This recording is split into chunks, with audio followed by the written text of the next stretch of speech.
Olá para você que atendeu ao nosso chamado e veio acompanhar esse nosso momento aqui. Também você que não viu enquanto está acontecendo agora ao vivo e vai poder ver depois, porque vai ficar no YouTube, no nosso canal Livre Pensadora, e vai ficar também circulando pelo Facebook durante um tempo. A todos vocês que pararem para olhar, nós agradecemos desde já. Porém, quem quiser interagir, seja bem-vindo, vai ter espaço para isso, porque o nosso propósito é ocupar esse território virtual com a diversidade da capacidade feminina e, principalmente, o atendimento assim, que nós, mulheres, no mundo todo, estamos fazendo a um chamado político pela defesa da vida e das liberdades. Liberdade política, liberdade existencial, liberdade de expressão. Todas as liberdades, elas são mensageiras de vida. E para todas nós, mulheres, a vida ela tem um chamado muito especial. Nós aprendemos a cuidar dela ainda quando o patriarcado não nos deixava sequer respirar. Nós superamos diversas fases e hoje nós estamos aqui ocupando este espaço na tecnologia com muita coisa para partilhar, nós temos muitas histórias para contar, nós temos muitas lutas para dividir, mas principalmente nós temos também muito afeto para trocar, principalmente nesse momento em que o globo todo padece de uma necessidade de apoio mútuo, de expressões humanitárias. Nós nos propomos a um contato afetivo a partir de agora. Eu sou Ana Cláudia Laurindo, em nome do Coletivo de Mulheres que Escrevem, tenho como convidada a Maria Stan, a Malu, e a Ana Cláudia Lopes, que são duas brasileiras queridas que já moram há mais de 2 décadas na Suíça, mas não deixaram por isso, de acompanhar, influir, vivenciar e continuar batalhando pela história da democracia no nosso Brasil. Então, com muito amor e com muito carinho, nós vamos pedir a cada uma para se apresentar. Ana pode começar a fazer essa apresentação, e em seguida Malu faz, e nós retomamos com o nosso diálogo sobre o olhar de fora para o Brasil e a defesa da democracia, feita principalmente por mulheres na dianteira do processo. Ana. Tá certo. Oi, Ana, Xará, minha querida, Malu, estou muito feliz de poder estar participando aqui com vocês, foi uma honra receber esse convite. E, bom, eu me chamo Ana Cláudia, eu tenho 26 anos de Suíça, já vivo aqui há muito tempo, sou educadora, trabalho com crianças em creches e tenho 2 filhos. E, bom, eu estou engajada na luta já tem um bom tempo, desde um pouco antes do golpe da Dilma, e também por todas as coisas que andam acontecendo, eu, por pura indignação, me reuni, comecei a me manifestar nas redes sociais, até encontrar grupos e pessoas, inclusive aqui na Suíça, que fizeram crescer o movimento, e hoje nós estamos trabalhando para ajudar nesse problema todo que está acontecendo no Brasil e tentar salvar a nossa democracia ainda, né? Bem, eu sou a Malu, que eu sou chefe de cozinha, já moro aqui há 20 anos e nunca pensei na minha vida que eu ia me engajar dessa forma que eu estou me engajando. Foi uma necessidade, né? Tudo isso aqui começou quando a gente sentiu aquele cheiro do impeachment no ar, que estava ficando sério, que ia acontecer, que parecia uma coisa inevitável. A gente se organizou aqui, foi assim quase que espontâneo, e hoje em dia somos uma força, não, Ana? Aqui, né? Fizemos dezenas de manifestações e palestras e passeatas aqui por Zurique, que a gente está desde final de 2015, né, começo de 2016, nessa luta, né? Tentando, de alguma forma, movimentar e que as pessoas escutem, né? E o nosso trabalho grande aqui também foi na época das eleições, né? Que esse infame foi eleito. E a gente sabia aqui que a maioria era de direita, a gente fez um trabalho assim gigante, um esforço muito grande tentando mudar votos e trabalhando em vão, né, Ana? Mas a gente tentou Não, aqui muito, né? conseguimos. Eles realmente eles são a maioria aqui. É muito triste mesmo. Pois Então, é. vamos tentar fazer assim essa retrospectiva, começando de 2015, onde vocês já abordaram, mas vocês têm muitas histórias para contar a respeito de tudo que movimentaram em 2015. Então, a Ana pode falar um pouco, depois a Malu completa. Vamos de 2015 para rumo a 2020. Vamos lá, então. Em 2015, Ana, aportamos lá. Então, em 2015, bom, no final de 2015, eu ainda acreditava, como a Malu falou, eu conseguia perceber que tinha alguma coisa muito séria acontecendo, né? Eu ainda acreditava que não ia acontecer um golpe. Mas quando veio o golpe da Dilma, aí realmente a coisa começou a ferver. Nós já vínhamos, através das redes sociais, eu pelo menos através da minha rede social, eu já vinha alertando, eu gosto muito de me informar, de ler, então eu sempre me comunicava com as pessoas também davam as suas opiniões, mas quando aconteceu o golpe, realmente foi quando começou a minha luta, porque eu fiquei muito indignada, e aí foi onde eu encontrei essas pessoas através da Malu, e ela depois vai explicar como começou o movimento aqui, que eu acho super importante ela falar, e como nós começamos a nos reunir, como nós começamos a criar os movimentos e fazer os trabalhos, gente, de formiguinha. É isso que eu gostaria de dizer para começar essa história toda, que eu trabalho como educadora, mas eu sou uma mãe de família, com criança, tenho minha vida normal, independente, mas eu comecei a fazer um trabalho de formiguinha, realmente me juntando com outras formiguinhas que também estavam indignadas, que também queriam fazer alguma coisa. E aí nós começamos a criar esses encontros e surgiu um movimento maravilhoso, a maioria de mulheres, a maioria de mulheres, mas que começou a sair de trás das redes sociais e dos encontros privados e começaram a ir para as ruas. Na Suíça, explicando em alemão o que estava acontecendo no Brasil, como era, em que ponto nós estávamos chegando, se chegasse, depois de todo o golpe que aconteceu da Dilma, todas as coisas que poderiam acontecer, que nós estamos vendo hoje, e foi um trabalho... Bom, é um trabalho que a gente gosta muito de fazer, mas que custa muita energia, tem horas assim que é muito difícil, esse é um momento muito difícil que a gente está vivendo agora, e a gente está realmente assim, sem saber muito o que fazer, né? Mas a gente não perde a força, a gente não perde a nossa motivação, né? E estamos aí, todo mundo, nós estamos sempre nos ajudando, e temos que continuar fazendo. Eu descobri, depois desse trabalho todo, que a minha voz, ela tem sim significado. Eu posso fazer alguma coisa. Eu tenho condições de fazer.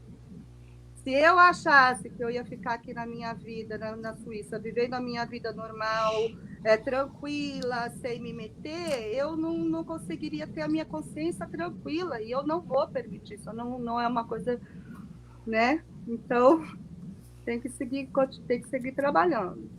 E agora eu queria que a Malu falasse do começo, de como começou essa história toda, né, Malu?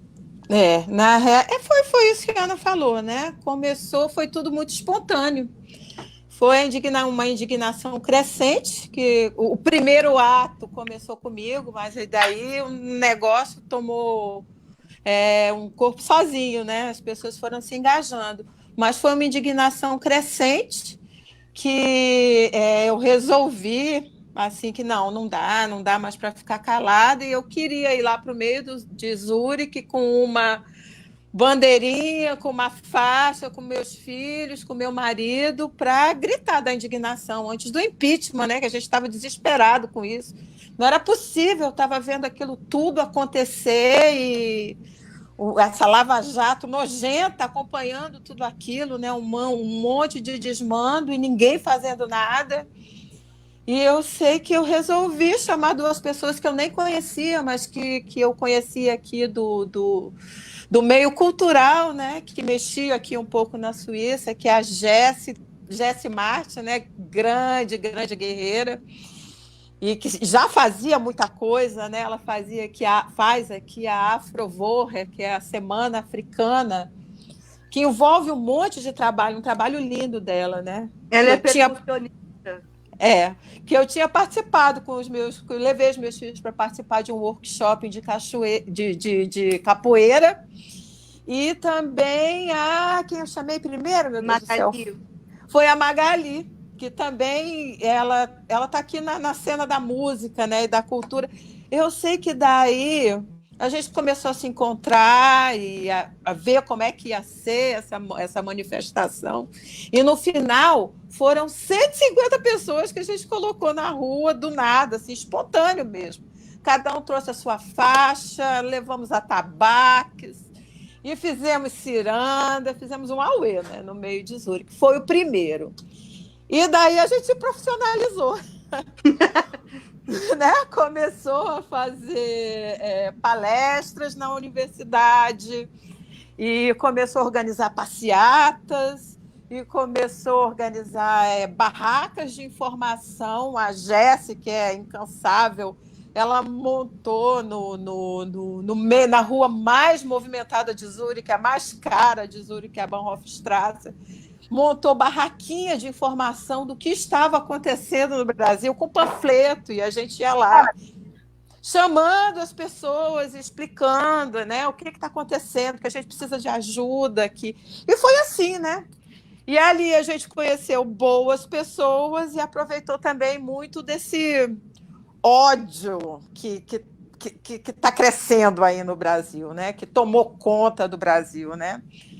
E foram muitos problemas que nós tivemos, né? A gente fez um dia, porque a Jessie, ela ficou semanas na Bahnhofstrasse, ali na barraquinha, panfletando, ela foi uma incansável, de vez em quando ia uma de nós ajudar, mas ela estava lá todo dia, semanas e semanas, né? Panfletando, explicando, e ali a gente viveu loucuras, né? Que gente fazendo vídeo dizendo que nós éramos prostitutas aposentadas.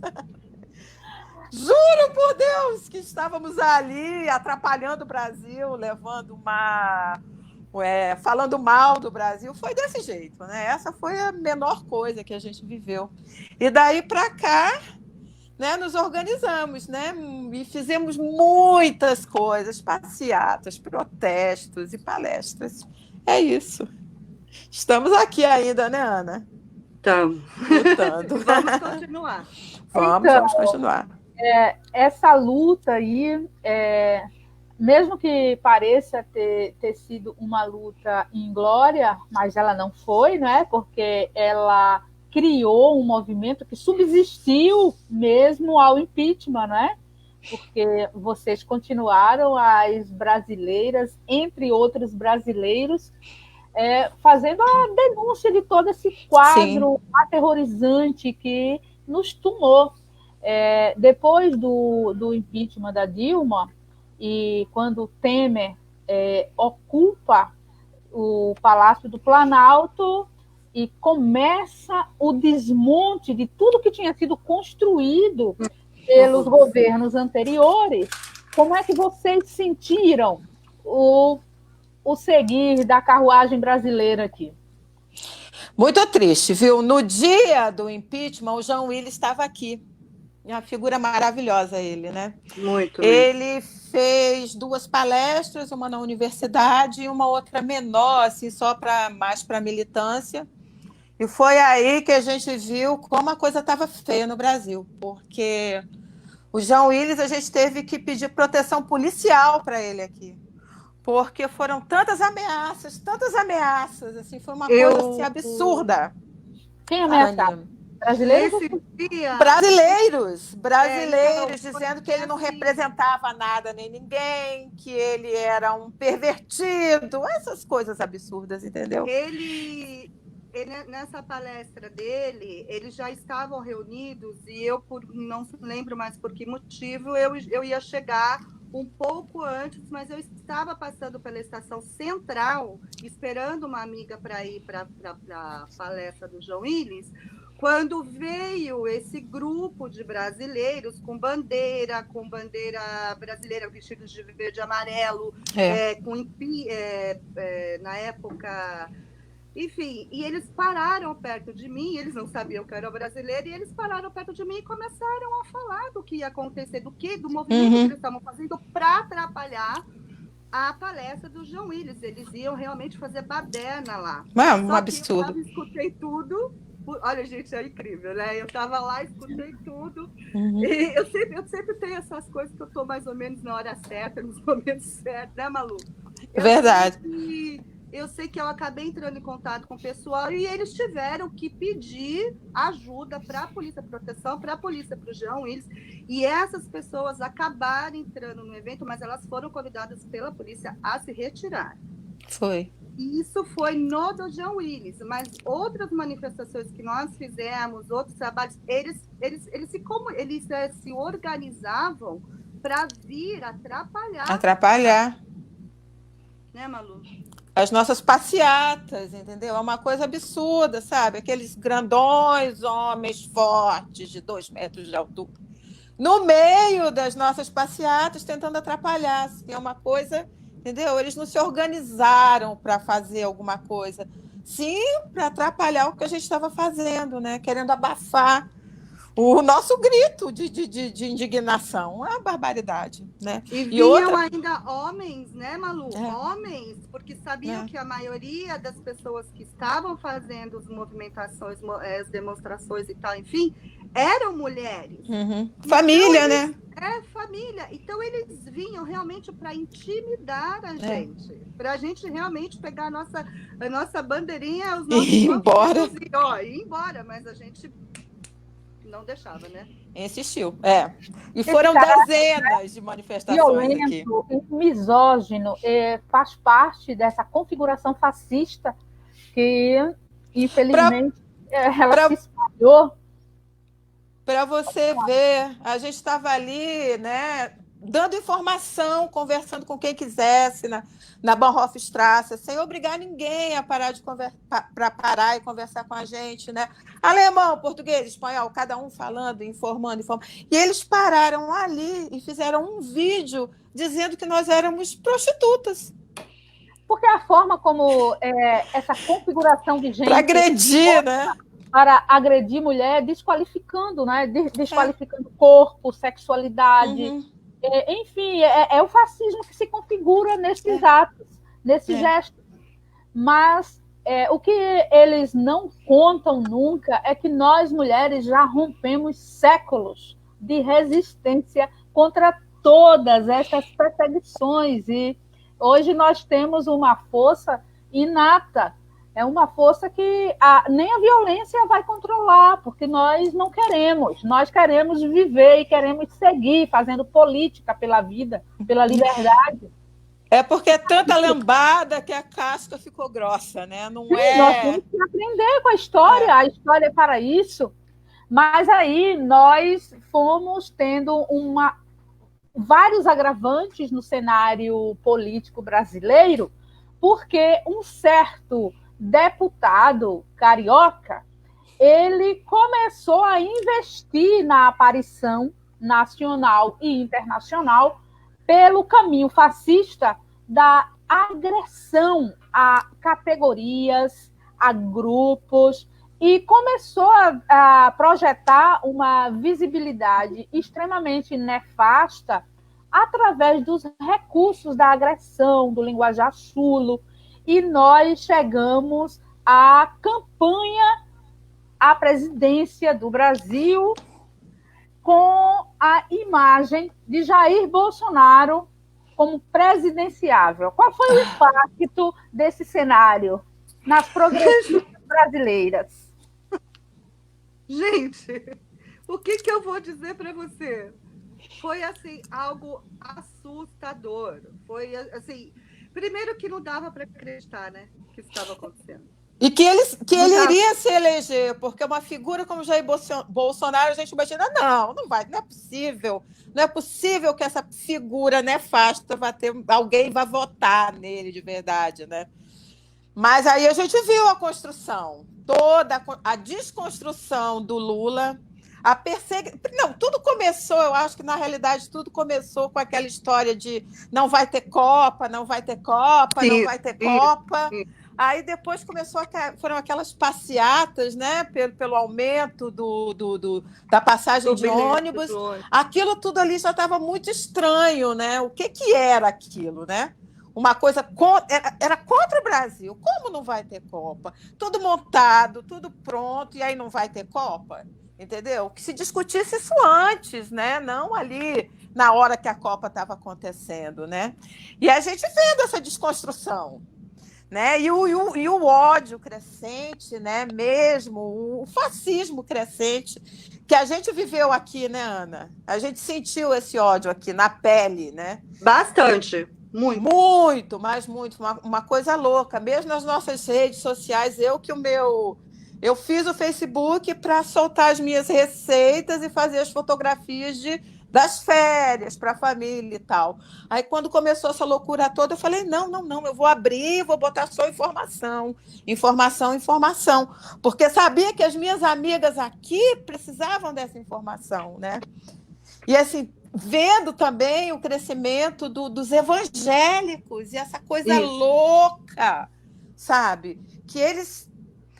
É inacreditável como eles são, assim, ferrenhos admiradores do Bolsonaro. Por quê, meu Deus do céu? O que levou essas pessoas a isso? É uma lavagem cerebral. E a gente acompanhou isso, né, Aninha? Daqui, passo a passo, de fora, né? Não sentindo isso aí. Primeiro, a gente viveu aqui de fora a época maravilhosa do Brasil, que o Brasil era um país feliz, que o Brasil estava saindo do mapa da fome, que o Brasil era um país próspero, que o Brasil construiu milhões de universidades, milhões, né? Foram dezenas de universidades, que o Brasil fez um sistema de cotas. Então, isso aqui, a gente estava aqui, né? Nossa, o Brasil está maravilhoso. A gente estava vivendo essa onda maravilhosa e, de repente, veio essa nuvem negra de desconstrução de tudo que era bom e maravilhoso que estava acontecendo no Brasil. Foi um choque, que eu acho que a gente vai levar muito tempo ainda para se recompor, né? Difícil, é difícil, mas a gente está aqui forte, a gente continua na luta, né? Viu a desconstrução e agora a gente tem que construir tudo de novo. Então, Ana Cláudia Lopes, ela tem uma atuação no Twitter que é muito intensa. Tem um linguajar bastante provocativo. É uma mulher de mostrar o rosto de maneira bastante autêntica, às vezes com um nível bem alto de ironia política, sarcasmo. E são instrumentos interessantes de confronto, de reflexão. E como era a Ana Cláudia Lopes na época da campanha presidencial? Conta aí, Aninha. Gente, era assim, não parava, né? Parecia que não tinha mais nada para fazer da vida. Ela, quer dizer... Eu ainda brinquei com vocês, eu falei assim, eu nunca fiz uma live né, conversando com pessoas assim, era sempre live de eventos, megafone na mão, tal. Isso. A Ana é muito eloquente. Na nossa primeira manifestação, quando eu conheci a Ana, eu falei, gente, quem é essa mulher? Ela pegou o megafone ali, passou assim, meia hora, assim, mas falando tudo que todo mundo precisava ouvir. Maravilhoso, viu, Aninha? Foi ali que eu vi a força da Ana, né? Meu Deus. Então, e com tudo que aconteceu, enfim, é usar o que eu, digamos, consigo fazer, é me comunicar, é falar com as pessoas, é explicar o que está acontecendo. Isso foi durante as eleições, elas foram muito fortes em mim. Eu não parava, porque eu falava, gente, eu acreditava, eu sabia que aqui na Suíça, por exemplo, na Europa, o Bolsonaro ia ganhar. Era óbvio que ele ia ganhar, justamente por causa já dos movimentos que a gente via, da movimentação da direita, desses grupos, eu chamo, desculpa a palavra, grupelhos que traziam como Bia Kids aqui, esse pessoal que chegaram a vir aqui fazer palestra, tal, enfim. E então eu ficava trabalhando muito. Eu sabia que eles iam ganhar aqui na Europa, mas a gente não parava de trabalhar. Mas eu não acreditava que o Bolsonaro ia ganhar no Brasil. Também não. Até o último momento, eu não. achava que poderia chegar muito perto, também por causa do movimento evangélico, né? Por toda enfim. Mas eu não acreditava. Eu achava que no final ia prevalecer a sensatez do povo brasileiro e manter ainda uma linha de governo democrático. O que aconteceu? Esse caos todo.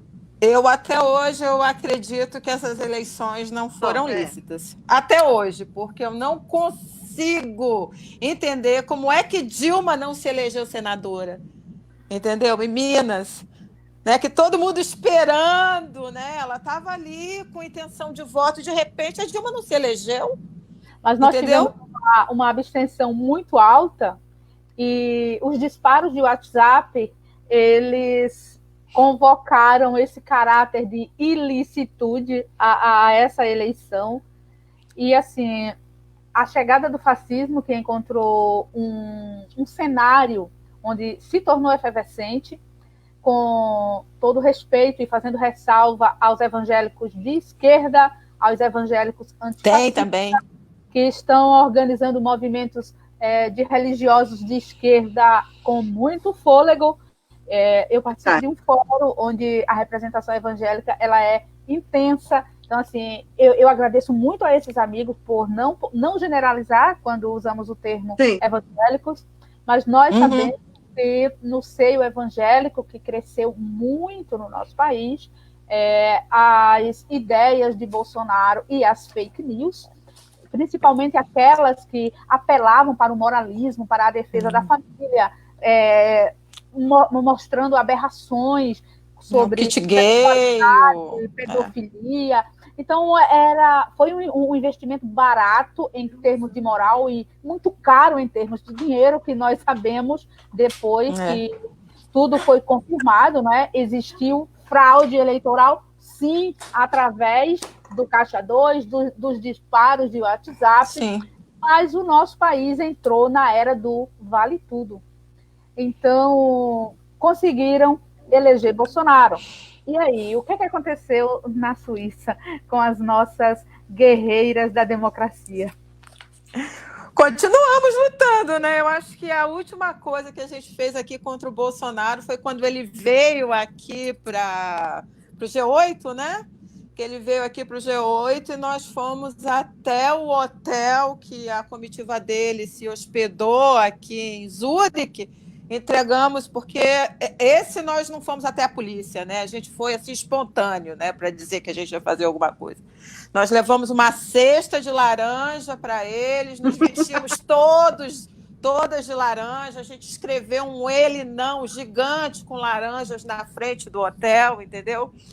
E escrevemos um bilhetinho e a gente foi lá entregar para a comitiva do Bolsonaro. Mas eles são assim... um horror. Fizemos uma auê lá na frente do hotel, mas eles tiveram a disfarçatez, a cara de pau de pegar as nossas laranjas e foram comer na varanda do hotel. Você acredita? Uma resposta simbólica, né? Pois é, eles foram lá comer as laranjas na frente, né, no hotel. Mas né? Ninguém sabia que ia ser espremido tanto, né? É verdade. A gente não imaginava que eles iam espremer tanto o povo brasileiro. Parece que não sai mais caldo. Sugar, né? Tudo, né? Gente, é desesperador. É Mas desesperador. antes Eu da não gente estive chegar no na fase evento do das desesperador, laranjas. vamos recuperar o ele não. Gente, e o ele não foi Foi maravilhoso aqui no maravilhoso. Foi Brasil. maravilhoso. A Foi gente tinha que ser maravilhoso 89. e movimentou aqui, né, Aninha? Nós fizemos, nós não, quem organizou não foi o nosso grupo aqui mais fechado, né? Foi, mas também, né? Foi de mulheres, foi do movimento Brasil Zurich, da Sejane. Ela organizou uma passeata com música, atabaque, com faixas, e que juntou muita gente também, né? Do Ele Não. E O muito. que vale, desculpa, o que vale ressaltar nesse movimento do Ele Não é que na época tinha muita gente que não era a favor da Dilma e não era a favor do Lula. Então, tinha muitos ciristas, né? Tinha gente, inclusive de direita, que não, claro, que não E que se participava juntou, muito né, do ao evento, movimento Ele Não mas É. que se juntou ao movimento justamente quando começou todos os casos de misoginia e todas as ofensas e todas as coisas que começaram a acontecer por parte desse ser das trevas. E aí as pessoas começaram a se juntar. E esse evento do Ele Não, ele foi. Aí não dá para contar quantas pessoas tinham ali. Tinham muitas Muita pessoas. gente, Aí se juntou realmente, veio a Foi maioria Suíça, popular. Brasil, direita, esquerda, foi todo mundo junto ali, né? E aí Foi. vale Então, ressaltar, desculpa, é só vale ressaltar. processo. Foi um processo que se iniciou. Isso. E a gente conta muito com a ajuda, que eu acho que é muito importante que tem que contar, a gente conta muito com a ajuda da comunidade latina aqui. Sim, sim. Que foi também entrando na causa, porque nós chegamos num ponto que nós tivemos que nos unir com a comunidade latino-americana aqui, porque só os brasileiros não estavam mais conseguindo ter um certo alcance. E aí nós também nos unimos com a comunidade latina e a gente também começou a entender alguns problemas internos que a gente também não sabia. Ou quer dizer, tudo começou a se interligar. E foi aí onde a luta começou a aumentar também. Porque onde foi a gente começou a contar com pessoas dos nossos países vizinhos, que a gente muitas vezes nem sabe o que está acontecendo direito. E foi com o golpe na Bolívia, e foi no Chile, com problema no Chile. Eu sei que aí. Na Venezuela, na Colômbia. Pois é, foi aí nos juntamos e realmente fizemos algumas manifestações bem grandes aqui em Zurique também, né? Todo mundo junto e todo mundo gritando, né? Pelos direitos humanos e pela democracia dos seus países. Bem bonito também, né, Ana? Isso foi, muito, né? Muito bonito, foi. E o último foi o Lula livre, que foi um mês antes dele sair da prisão.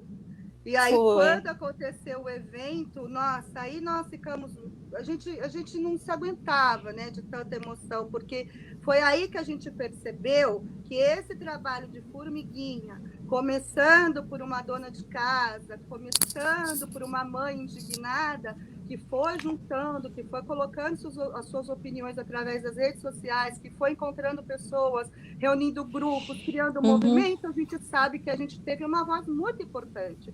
Porque teve uma galera desses movimentos daqui que eles iam, por exemplo, para a Alemanha, eles iam para Bruxelas, ou seja, nós nos organizamos de uma forma, porque se nós não pudéssemos estar presentes em certos eventos, nós mandávamos as pessoas para lá, porque tinha que ter a representatividade dos nossos grupos, e principalmente das mulheres. Sempre foi uma pauta muito grande dentro dos trabalhos, né, Malu?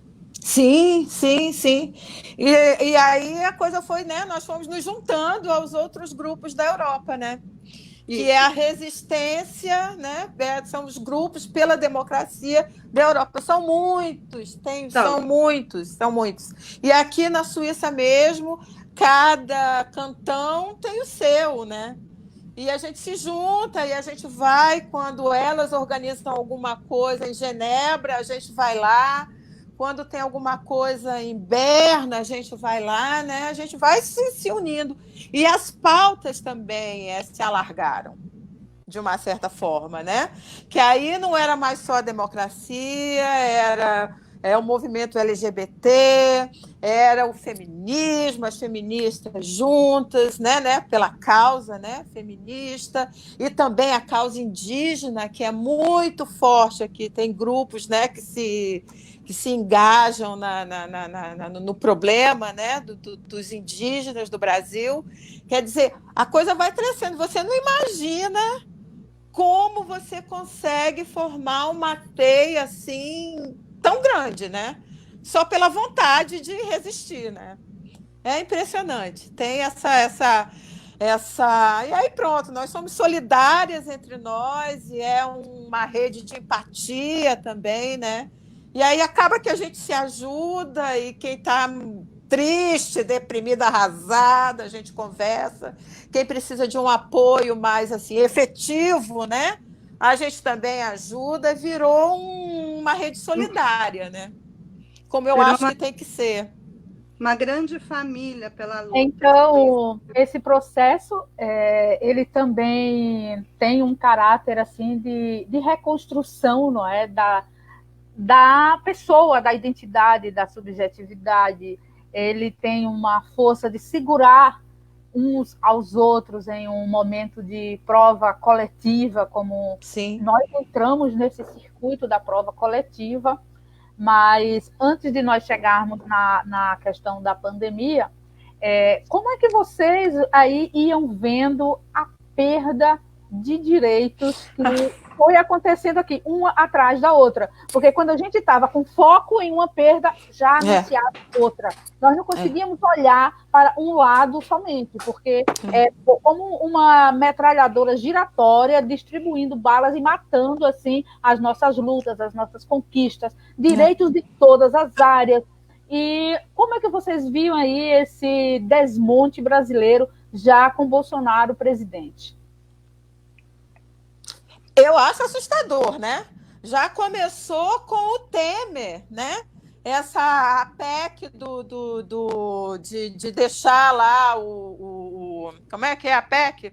20 anos. Isso é uma loucura, entendeu? Isso é uma coisa inacreditável. Eles estão famintos de acabar tudo que a gente vem conquistando nesses últimos 15, 20 anos, né? É uma coisa assim que você não acredita e que você acha que não vai acontecer. Você acha que não vai acontecer, mas eles vão e pegando cada vez mais, né? Mas eu vejo também nisso, eles vão testando o limite da gente. Cada direito que eles vão tomando é um teste do limite. Se você deixar, se a gente deixar, eles vão no próximo passo, eles vão destruindo uma outra coisa, né? Esse desmonte da Petrobras é estarrecedor, a perda dos direitos dos trabalhadores, né? É uma coisa depois da outra. Agora, essa coisa da intervenção nas universidades. Eu acho que ele vai testando os nossos limites, entendeu? Mesmo as coisas sendo inconstitucionais, ele tenta, e se der, fica por aí mesmo. Quer dizer, a gente tem que estar atento, todo minuto atento, a cada passo que eles vão dando, né? É terrível, a gente está vivendo é terror de Estado, esmagando a gente ali, é terrível. Assustador, se a gente pensar que a Dilma, uma mulher direita, né, uma pessoa íntegra, foi retirada do governo por causa de pedaladas fiscais, e a gente vê o que essa pessoa, esse ser faz todos os santos dias, eu acho que ele já nem testa mais, ele simplesmente faz, porque ele já viu que não tem consequências. É isso que me deixa muito assustada, gente. São as coisas, os absurdos que acontecem praticamente todos os dias. Não está dando nem para digerir direito uma coisa que aconteceu ontem ou anteontem e já vem mais uma loucura, porque, né? Então, o desmantelamento, né, das instituições, né? E é uma mistura, assim, dos três poderes, que não pode acontecer. Cada poder tem os seus deveres, né, atribuídos. O legislativo, o judiciário, o executivo. Cada um tem as suas atribuições. E eu quando a Vaza Jato mostra para a gente, através daquele trabalho feito, né, pelo The Intercept, que as instituições elas estão bichadas, elas são passionais, elas são compráveis, e como ser brasileiro, cidadão, ver o país nessa derrocada e não saber o que fazer aqui, como chega o eco disso aí, onde vocês estão? Mas aí é o seguinte, a gente vê que as instituições estão em crise, porque elas estão todas contaminadas, não está funcionando como deveria funcionar, mas a gente viu da nossa experiência aqui que temos uns aos outros, entendeu? E que a mudança tem que partir da gente. O momento é muito difícil por causa da pandemia, mas a gente tem que se organizar e tem que gritar, não dá, chega, basta, entendeu? Eu acho que a gente tem que se valer dessa força da sociedade, entendeu? Que é um segurando no outro, indo gritar, entendeu? E gritar alto, e jogando pedra mesmo, entendeu? Porque não dá para a gente aceitar isso assim e ficar tranquilinho, não dá mais. E das instituições a gente não está podendo esperar muita coisa. Então, a força tem que vir do povo. E, olha, eu vou te falar, é a minha sensação. Eu acho que isso está efervescendo agora, né? Mesmo no meio da pandemia, e o Bolsonaro que aguarde, porque ele vai ter que lidar com o ódio do povo que ele criou e que vai se voltar contra ele, entendeu? Com a nossa indignação, ele vai ter que sentir a indignação popular. Vai chegar nele. E é da nossa organização, né? Desse trabalhinho aqui, da gente conversando uma com a outra, e se organizando e tentando esclarecer. Eu acho que é por aí. Não é perder a esperança, não, sabe? A gente tira esse cara daí, a gente vai conseguir, né? Reintegrar as nossas... Fala, amor. Completando a fala da Malu, um ponto importante também, que nós ficamos muito tempo, estamos ainda trabalhando a respeito disso, é o combate às fake news. Nós estamos muito engajadas ao combate das fake news. Por isso que na verdade, eu no Twitter, eu entrei há pouco tempo atrás. Eu falei, já que eu vou entrar. E ainda falei assim, vamos ver quanto tempo eu vou ficar lá, né? Porque eu tento quebrar, ou pelo menos com as minhas palavrinhas de formiguinha, quebrar um discurso fascista. Ou seja, eu estou vendo o que está acontecendo. Quando começou, já na época das eleições, começou essa explosão de fake news, nós aqui de fora, nós lutávamos para tentar falar para as pessoas no Brasil, a gente falava, a gente tem mais informação, a impressão que dá é que nós temos mais informação aqui fora, também pela história que a Europa já viveu, que nós conhecemos aqui, e que estávamos vendo o que estava acontecendo no Brasil. Tentando desmascarar as fake news, né? Tentando trazer para o máximo de pessoas possíveis as informações que estavam saindo daqui. Nós temos contato com o pessoal, por exemplo, do 247, as pessoas estão engajadas com outra, ou seja, enfim, nós temos um círculo grande e a gente sempre tentou fazer isso. Agora começou a vir todo esse tema da fake news.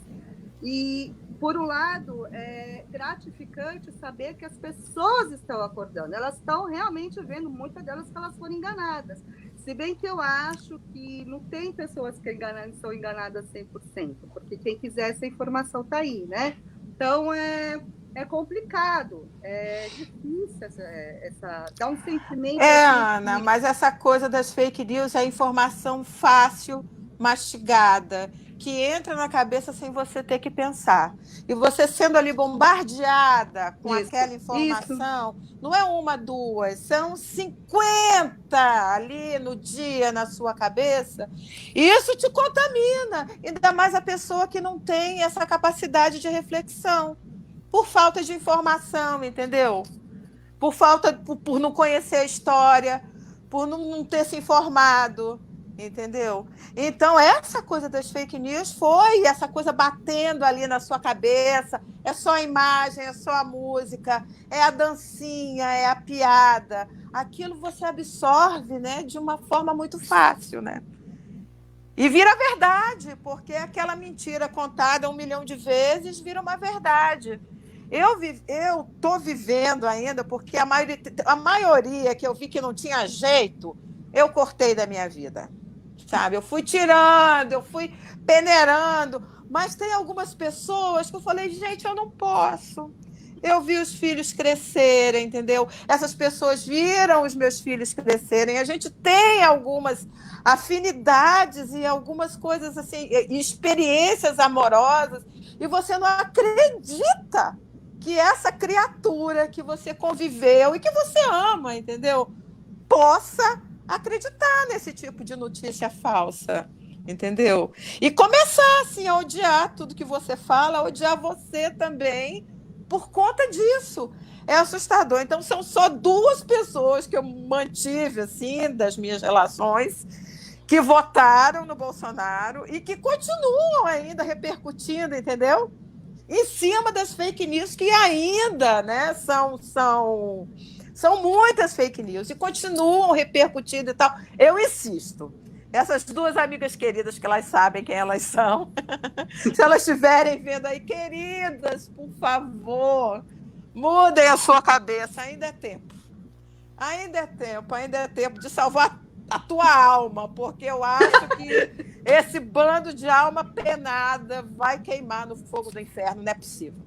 Não é possível. Mas antes disso, criaram um inferno histórico, social, cultural, que está queimando o nosso juízo e que, infelizmente, também está contribuindo para a morte de muitos de nós. Nós temos lá aquele congelamento do Temer, né? 20 anos sem investimento em saúde, em educação, em moradia, em feitos sociais básicos e necessários, e uma pandemia que chega, mas que não chegou no Brasil sem avisar. Primeiro, vocês viveram essa experiência muito forte pois aí. É. Né? Eu fiquei emocionadíssima com um vídeo da Ana. A Ana fez um vídeo lá numa estação. Sem ninguém. Ela emocionada lá e eu emocionada cá com o vídeo. Nós ainda não estávamos vivendo a dor que nós estamos vivendo agora. Vocês aí já viviam isso. Então, como foi para vocês assim, acompanhar a chegada da pandemia aqui no nosso pandemônio? Realmente. Aterrador, viu? Porque nós somos muito bem cuidadas aqui. Muito bem cuidadas aqui. Em todos, em tudo, entendeu? Porque primeiro foi na Itália, e nós vimos o que aconteceu na Itália. E aqui o governo cuidou do povo mesmo como se fosse um filho. Em tudo. Por exemplo, quando aqui não aconteceu o lockdown. Eles recomendaram, né, as pessoas que ficassem em casa e tomaram todas as medidas, mas as medidas não foram só tomadas assim, não, fique em casa. O governo suíço liberou muito dinheiro para a população e de uma forma muito rápida, entendeu? Ele apoiou o cidadão de todas as formas que você possa imaginar e rapidamente, entendeu? Então você se sentiu segura aqui. Foi triste, aterrador, assustador. Eu fiquei, sei lá, 10 semanas em casa, saindo para fazer compras e voltar, entendeu? Só. E vendo que aqui realmente só funcionou o que era essencial. O que não era essencial realmente não funcionou. E entre os serviços essenciais, ficou o serviço dos bancos, para liberar crédito para as pessoas, entendeu? E para as empresas. Aqui não vai ter a quebra-quebra que vai estar acontecendo aí no Brasil, porque todo mundo foi apoiado. E de todas as formas, psicologicamente, com informação. Todo dia estava a nossa presidenta lá, a Samaruga, falando para a gente o que tinha que fazer, o que ia acontecer, quantas pessoas foram infectadas e o que você podia fazer, entendeu? Mostrando quanto tempo você devia lavar a mão, entendeu? todos os dias. Até hoje a gente tem diariamente alguém falando e o que está acontecendo, né? Por sorte, agora, o nosso último paciente aqui de Zurique já saiu do hospital, né? Que estava entubado, e já passamos alguns dias sem contaminação, e a nossa contaminação está a menos de uma pessoa para uma pessoa. Por isso que eles resolveram abrir tudo. Eu ainda estou com medo, mas a gente se sente um pouco mais segura, porque a coisa vem sendo acompanhada, né? Muito bem acompanhada, né? Tudo foi abrindo devagar, abriram as escolas só 2 vezes por semana, entendeu? Aí foram abrindo as agências bancárias, os supermercados com um número, só com um número de pessoas, né? Uma pessoa para cada 10 metros quadrados e todo mundo com máscara. E as pessoas aqui, elas obedecem, né? Para andar com máscara, a gente anda com máscara. Só dá 20 pessoas no supermercado, só ficam 20 pessoas no supermercado, entendeu? Então, aqui a gente se sentiu muito seguro. E aí, ver o que está acontecendo no Brasil é um desalento. É aterrador, é assustador, sabe? Eu fico vendo, gente, o que vai acontecer? Tanta gente morrendo e ninguém fazendo nada. Eles estão abrindo o comércio no Brasil enquanto a curva ainda está subindo. O que é isso? Eles estão levando as pessoas para a morte. É assustador, é assustador. E a gente vê as pessoas aqui também que estão sentindo assim um pesar enorme pelo Brasil. E pelos brasileiros, né? Os nossos amigos suíços, né? Os meus amigos suíços, tipo, me pergunta, Malu, o que aconteceu? Como é que pode um país desandar dessa forma, né? Um país tão grande desandar dessa forma, né? E é um pesar. Todo mundo odeia o Bolsonaro. Ele é odiado, assim, aqui. Ninguém quer ouvir pelos suíços, né? Porque ainda tem brasileiro aqui batendo palma para Bolsonaro e para as coisas, né? E para as medidas que ele vem tomando aí. Mas as pessoas que têm um mínimo de discernimento vê a barbaridade, né? E a catástrofe que está acontecendo no Brasil, sabe? Que vai aumentando e que ninguém faz nada, sabe? As pessoas indo para o matadouro, indo para a morte e ninguém fazendo nada. Sabe, incentivando, a gente vê o governo incentivando as pessoas a irem para a morte. É assustador, sabe? É desalentador. A gente, eu não sei, reza, pede a Deus, sabe? O que eu fico falando? Se você puder, por favor, fique em casa nesse momento, sabe? E se você não... Familiares, amigos aqui no Brasil, como é que vocês se comunicam com eles? Eu falo com os meus irmãos, com a minha família, assim, diariamente, sabe? Minha irmã... Ana, não tem mais parente no Brasil, Ana? Tem. Meus estão todos lá. Todos estão... mas a minha família está toda guardadinha, sabe? Eles estão em casa, eles estão tentando fazer o máximo que quando sai, é o que eu falo, todo mundo, olha, se você tiver que sair, saia. Use a sua máscara. Quando voltar para casa, lava muito bem a mão, desinfeta o sapato, faça da água sanitária a sua melhor amiga, entendeu? Nesse momento. Porque é preciso, você tem que se cuidar, porque não tem ninguém cuidando de você. E o que eu vejo... A pandemia, ela fez um resumo do que nós conquistamos e perdemos até agora. E o trágico de tudo isso aí é que o que nós conquistamos e perdemos era o início de um processo que envolvia características civilizatórias, sabe? É um processo de amadurecimento sobre a importância da educação, sobre a importância da cidadania, sobre a importância da garantia de direitos, do investimento em bem-estar social. Então, nós fomos jogados assim num abismo onde não se tem mais direito a nada. O único direito que o brasileiro médio tem hoje é de lutar com as próprias mãos por uma saída diante de tudo isso. Então, eu ainda vejo, porque como eu moro no Nordeste do Brasil, em um estado pequeno, e estamos vivendo esse momento isolados em uma cidade do interior de Alagoas, então aqui, olha, muitas vezes eu choro. Eu choro. Sabe aquela música que diz assim, é gente humilde, que vontade De chorar. Gente, eu sinto isso, porque É para chorar mesmo, porque a você só. pessoa não sabe o que está ameaçando a vida dela, ela não sabe, É ignorância, é A verdade. informação básica, a informação mínima não chegou a ela, não chegou. Então, os meninos estão correndo na rua, os rapazes estão jogando bola, como se não estivéssemos em uma pandemia.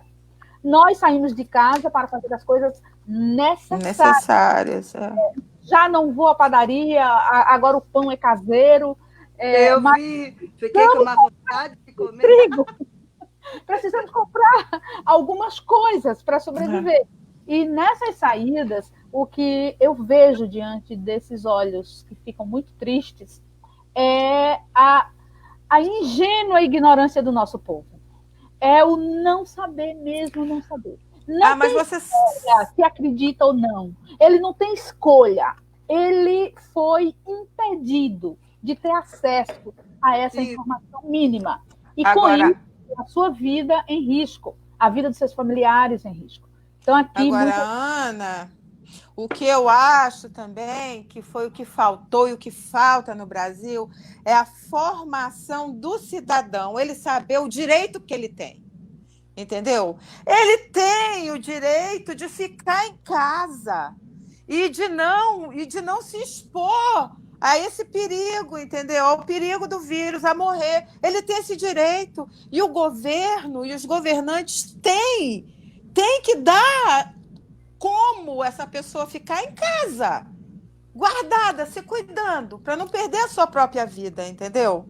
E o brasileiro... Imagina, Malu, que no rincão brasileiro, a única coisa que as pessoas aprenderam sobre política é que elas precisam votar. Ainda recentemente, elas recebiam uma chapa, sabe? Dentadura. Eu sei, sim, conheço, dentadura, né? Para trocar por voto. Isso é muito recente, isso é de ontem.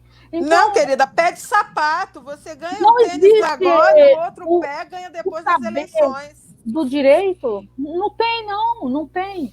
E quando a coisa vai ficando mais interiorizada, que é o que está acontecendo agora com a pandemia, o coronavírus ele está interiorizando o Brasil adentro, é onde ele está encontrando estas manutenções da maldade, sabe? A maldade mantida por aquele prefeito que é o mesmo há décadas, a maldade mantida pelo vereador que é um negociador, a maldade mantida por um covil de autoridades locais que nunca deixou esse povo ter identidade, esse povo saber quem é. Então, é aqui onde o coronavírus vai matar mais, onde ele já está matando. Sim. E nós temos vários Brasis dentro desse Brasil continental e poucas vozes de esperança, poucas vozes de informação. Percebe a importância do trabalho que vocês fizeram aí e que é muito importante que muito mais pessoas comecem a fazer, mesmo que seja pelas redes sociais.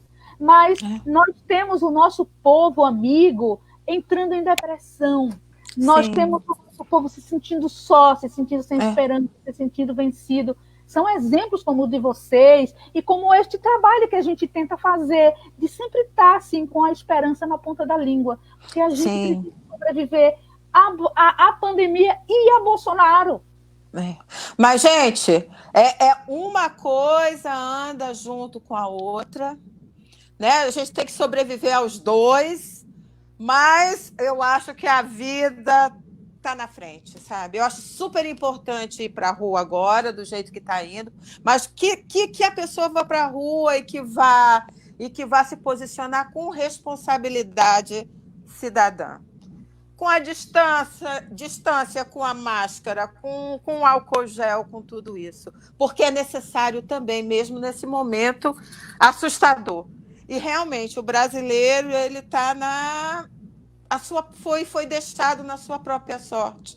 Não tem quem cuide. Você não vê, você vê sim, estadual, né, ao nível de estado, né, algumas né, atividades, e você vê também as comunidades se organizando para lutar contra a pandemia, né? Vem da Força Cidadã, também essa organização contra a pandemia necessária. São os pequenos grupos comunitários que estão ali na favela, se organizando para conseguir cesta básica, e máscara, e álcool gel, e tentando que as pessoas fiquem em casa.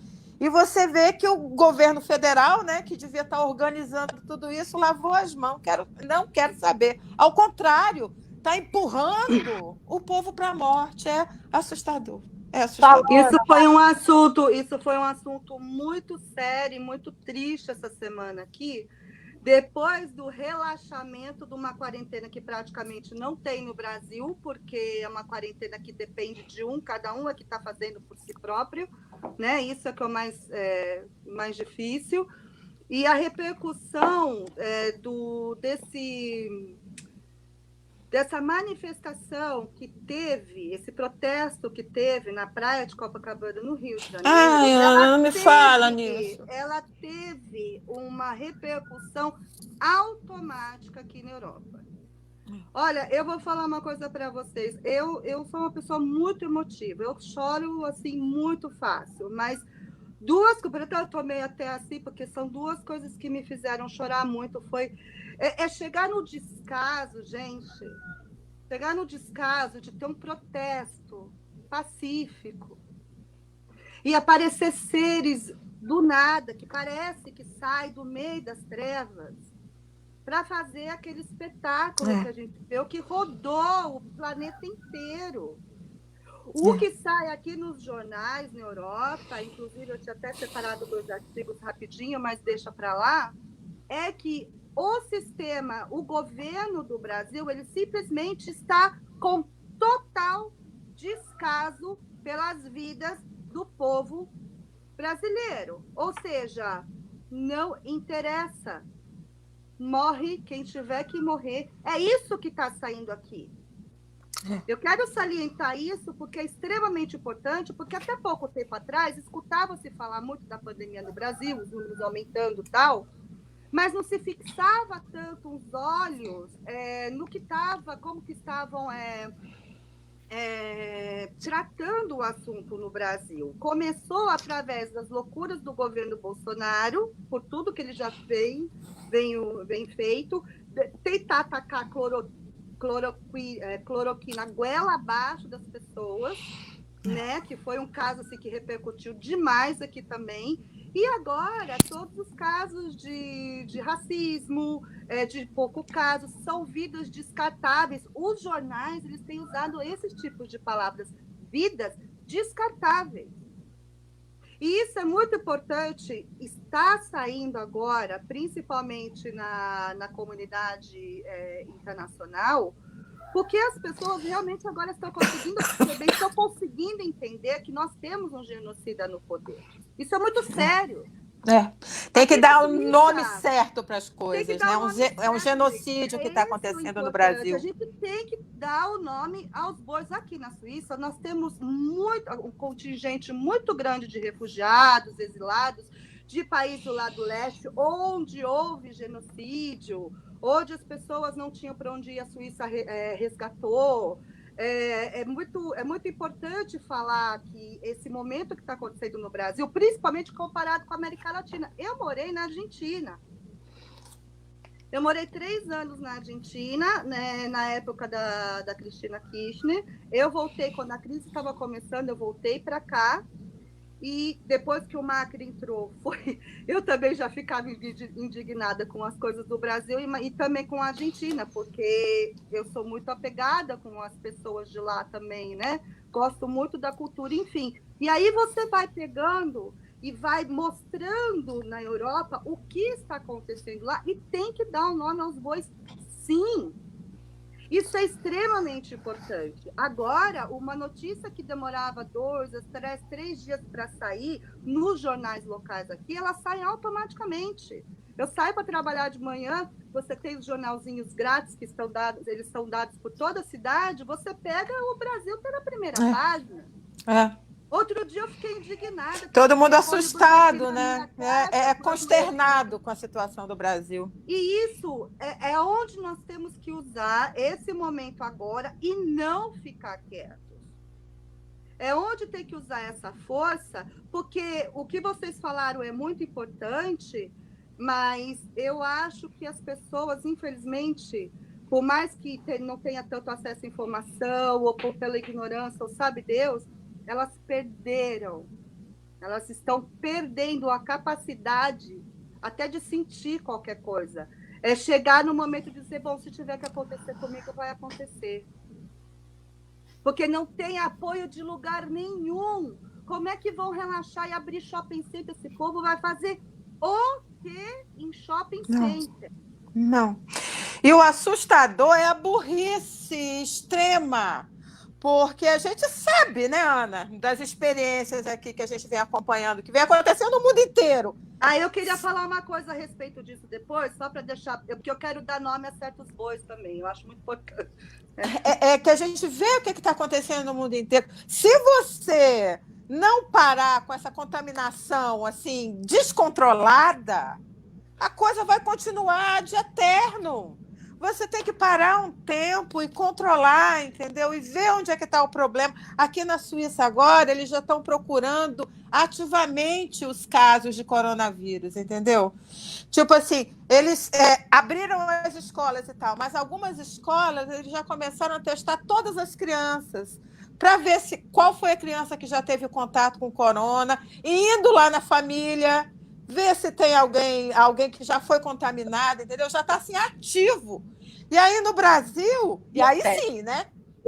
Nada aconteceu. Aqui foi muito difícil no começo também os testes, porque eu queria ressaltar que a Malu viveu uma quarentena diferente, completamente da sua, né, Ana? Você não teve quarentena, né? Eu não tive quarentena. Meu marido também não, Ana. Ele trabalhou todo dia. Então, a gente tinha que ir, e era essa grande revolta, porque por mais que tinha ajuda do governo, ele fez tudo que tinha para fazer realmente de verdade, mas tinha pessoas que ainda não levaram a sério. Elas foram obrigadas a levar a sério depois de 2 semanas que a polícia, eu que trabalho no centro comercial, né? que é Zurique, né? E a gente via assim cada absurdo e a polícia mandava para casa mesmo. Mas o que eu queria dizer que com esse negócio com a pandemia que está acontecendo no Brasil e por todos os outros assuntos que nós falamos, do golpe, da luta, da prisão arbitrária do Lula, enfim, os bolsonaristas que estão aqui e que fizeram muita campanha para trazer este genocida para o governo, eles são pessoas que muitos deles, inclusive, usam o Bolsa Família aqui na Suíça.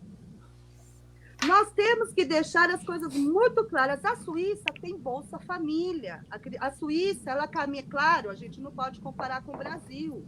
Vai falar que a Suíça também sempre fica em cima do muro, porque nunca entra em conflito, e aqui lavagem de dinheiro, enfim, tem um monte de assunto para falar a respeito.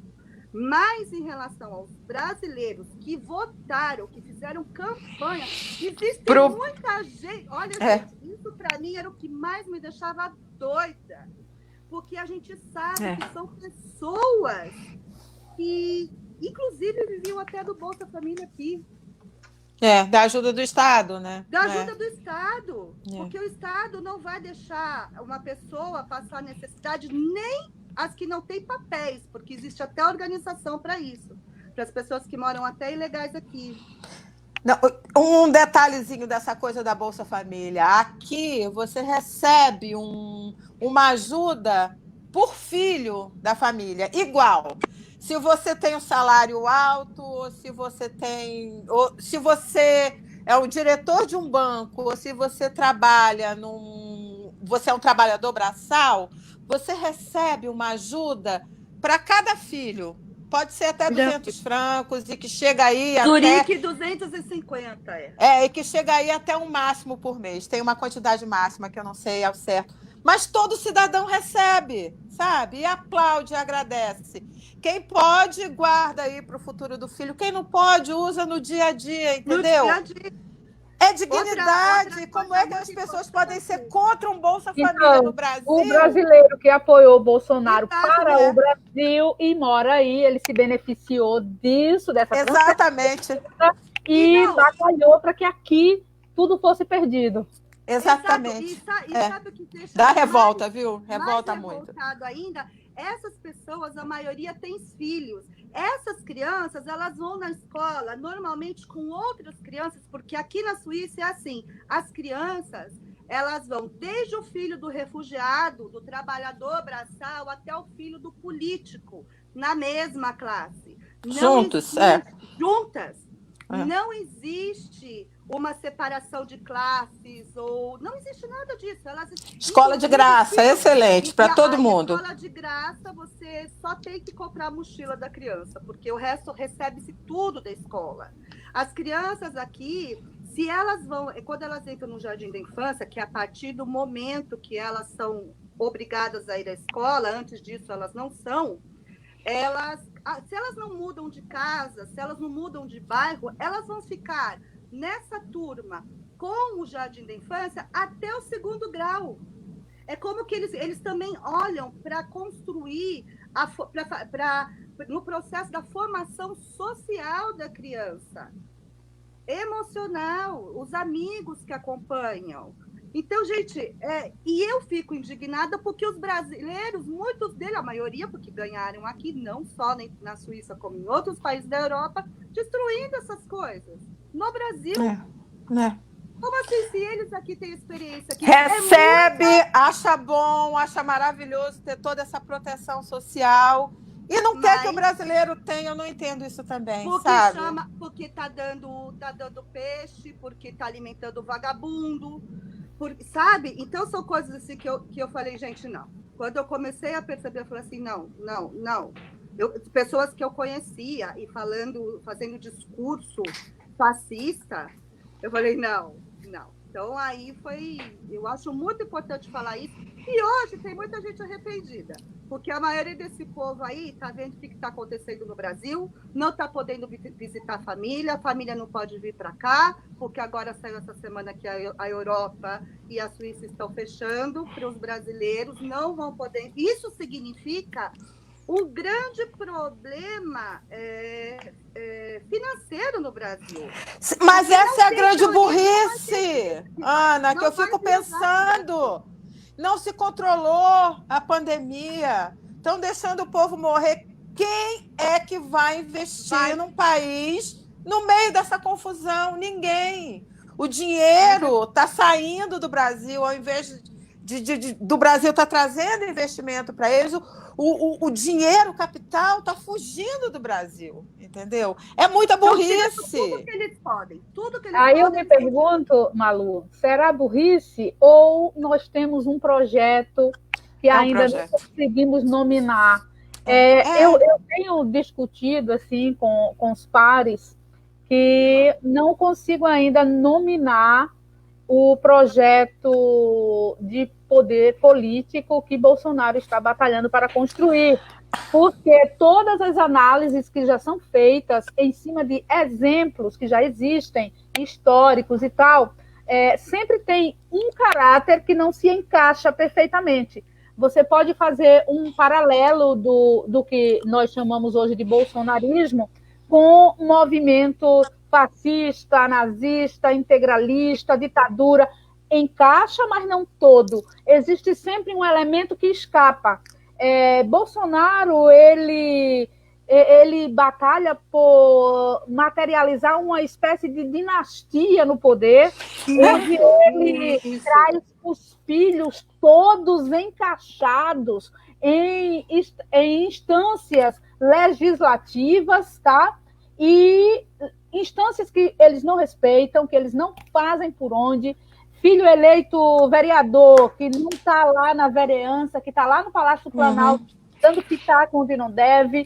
Então, existe uma construção de um espaço de poder familiar que Bolsonaro trabalha, um caráter de dinastia que não se encaixa com as análises que são feitas. Então, o que vai sair desta junção de elementos absurdos, de elementos aberrantes e antivida e com propulsão de morte, eu sou da opinião que a teoria política ela ainda não conseguiu nominar adequadamente. Vai precisar de um espaço maior de tempo para nominar com precisão o que o Bolsonaro está querendo construir aqui. A possibilidade de golpe, ela sempre ronda.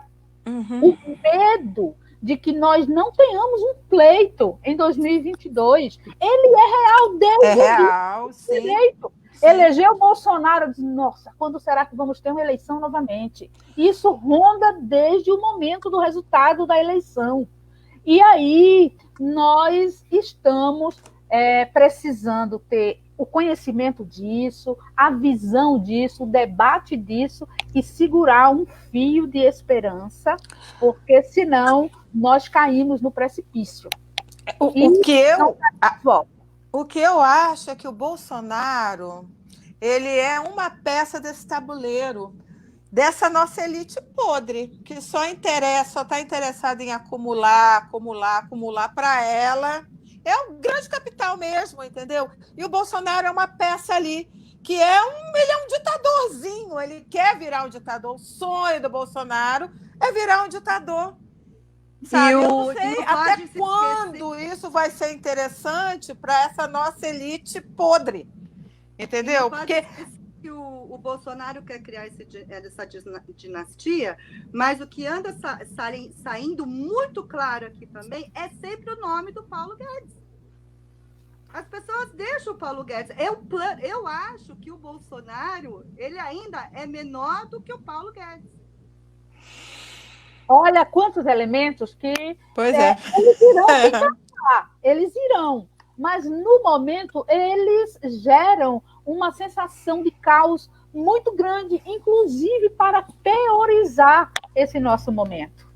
Então, o que nos resta enquanto pessoas engajadas na história, na luta política, que não quer abrir mão do sonho, que não quer abrir mão da utopia, da cidadania, que quer viver, que quer garantir aos familiares, às crianças do nosso país, o direito de ter vida e de ter história. Como nós vamos contribuir para que essa história ela não nos engula na desesperança, para que nós não nos sintamos de maneira efetiva pessoas sem caminho, sem possibilidade. Como nós já estamos assim com o nosso tempo, graças a Deus, muito bem aproveitado. Uma hora voou. Foi embora. Nossa, eu nem vi. Então, nós vamos distribuir esses nossos últimos minutos, que não precisa ser muito rápido, não, fica à vontade, é um diálogo tranquilo. Mas, assim, que vocês tragam assim, as suas considerações finais com a utopia que movimenta, com a esperança que nos tira da estagnação, com tudo isso que vocês têm aí dentro do coração de vocês, dentro do peito, dentro da inteligência, nessas caras maravilhosas de mulheres guerreiras que participam da política e que estão levando a nossa história para esse pedaço de mundo aí que é tão importante que ela saia daqui, que ela seja divulgada, que ela gere comoção lá fora também. Então, é hora de chorar mesmo, Aninha. Vai. Aninha, você fecha. Deixa eu falar aqui agora. Eu acho que esperança sempre. Esperança sempre, o momento é de se cuidar o máximo que puder. Se você puder ficar em casa, por favor, fique em casa, porque é o pico da contaminação está acontecendo agora, sabe? E se cuida muito, lava muito a mão, usa máscara, entendeu? Vai passar. Esse mal não vai durar para sempre, não. Vai passar. E eu acho que a gente tem que usar toda essa desgraça que a gente está vivendo agora para abrir a nossa consciência, entendeu? Para expandir. Por que está acontecendo isso com a gente, sabe? Por quê? Por que a gente votou num crápula desse? Por quê? Por quê, sabe? A gente tem que aumentar a nossa consciência cidadã e se juntar, porque definitivamente juntos somos fortes, né? E junto a gente muda. Junto a gente muda. E aí eu fico falando, eu queria muito passar aqui uma mensagem de amor, de solidariedade entre as pessoas, mas também de muita. Como é que eu posso falar? De muita. Que você não fique. Que você não aceite isso passivo que está acontecendo com você. Abra a sua consciência e lute, entendeu? E lute! E põe a sua raiva para fora também. Mostre, abra a sua consciência, expanda o seu conhecimento e ponha para fora a sua indignação, sabe? É um momento de se cuidar, de se indignar e de mostrar indignação, entendeu? Isso que eu queria deixar para vocês aí. Agradeço muito, foi assim, ó, gratificante participar desse live. Que lindo, Malu. Eu fico emocionada, gente. Me dá, já começa. Não, olha, eu completo o que a Malu falou. Eu acho só que a gente tem que aprender a se colocar no lugar do outro. Eu acho que falta muito isso. Sabe, eu acho que no atual momento, que a gente está vendo tanto ódio, que a gente está vendo tanta coisa feia, a gente tem que abrir as nossas consciências, sim, né? A gente tem que pensar, tem que estudar, tem que trabalhar, tem que continuar lutando. Eu sou um exemplo, nós somos um exemplo de que uma formiguinha abrindo a boca, colocando sua opinião para fora, a gente consegue fazer, assim, várias coisas. Né? A gente consegue realmente fazer movimentos grandes e consegue ajudar na democracia a manter a soberania de um país, ajudar nessa crise, nessa época de pandemia, enfim. Agora, sabe, eu acho que falta ainda muita empatia. Eu acho que ainda falta... Tem muita gente que ainda não sabe se colocar no lugar dos outros. A gente poderia... Eu escutei muitos desaforos, eu escutei muitas coisas feias, inclusive de família, que eu não tinha nada que me meter isso, que eu deixei o país, que eu... Enfim, eu escutei coisas muito feias, mas eu não me arrependo absolutamente de nada, porque eu não posso viver a minha vida tranquila, sabendo que está acontecendo um absurdo tão grande, né, no país, que é meu, porque ele é meu. Ele é meu, eu faço parte, a minha raiz, a minha vida, ela está aí. Então, a gente tem que aprender a ter mais empatia, a gente tem que aprender a se colocar no lugar do próximo, a gente tem que a sentir o problema das pessoas, a gente consegue fazer mudanças a partir desse ponto. E é isso, eu realmente espero que vocês, quem pode, fiquem em casa, eu espero que vocês fiquem bem aí no Brasil, peço todos os dias, luto para isso, tenho toda a minha família, todas as minhas pessoas queridas, elas estão aí, e eu espero que isso possa acabar rápido para, inclusive, poder te dar um abraço, Ana, um dia. A Malu, eu vou pegar ela logo mais, que ela falou que ela tem uma feijoada na casa dela. Vou organizar essa feijoada aqui, Aninha, já dá, agora a gente já pode juntar até 30 amigos aqui. Então, gente, olha que live linda essa, não é? A tecnologia que derruba essas barreiras, né? Que nos aproxima. A Ana Cláudia e a Malu, elas estão com uma diferença de fuso horário de 5 horas aqui no Brasil. Então, para elas lá é noite já. E nós fizemos assim um esforço para encontrar o melhor horário que favorecesse para elas e favorecesse também para nós. Mas eu termino essa live assim, emocionadíssima, porque essa história é nossa e é uma história de muitas lágrimas, cara. É muita lágrima nessa história. Nós tivemos lágrimas durante todo esse processo, sabe? Foi lágrima naquele impeachment, foi lágrima naquela eleição, é lágrima nessa pandemia, mas é muita poesia envolvida nessa nossa luta. Nós que temos um perfil assim de crença evolucionista, como eu tenho, que sou espírita, eu tenho muita gratidão. A nossa corrente é amorosa, né? Que bom, nós, assim, muita gratidão por estar nesse momento aqui, vivendo essa história de dor, sem estar perdida na dor, sem mergulhar somente na dor.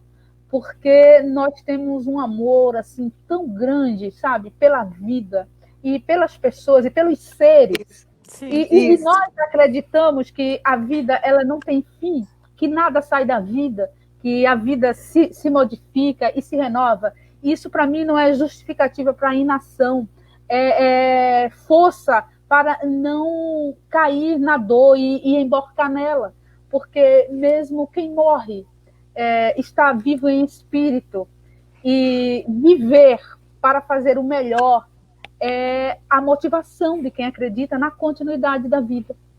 E durante todo o tempo, a nossa fala ela é uma fala política, mas uma fala amorosa, é uma fala de esperança.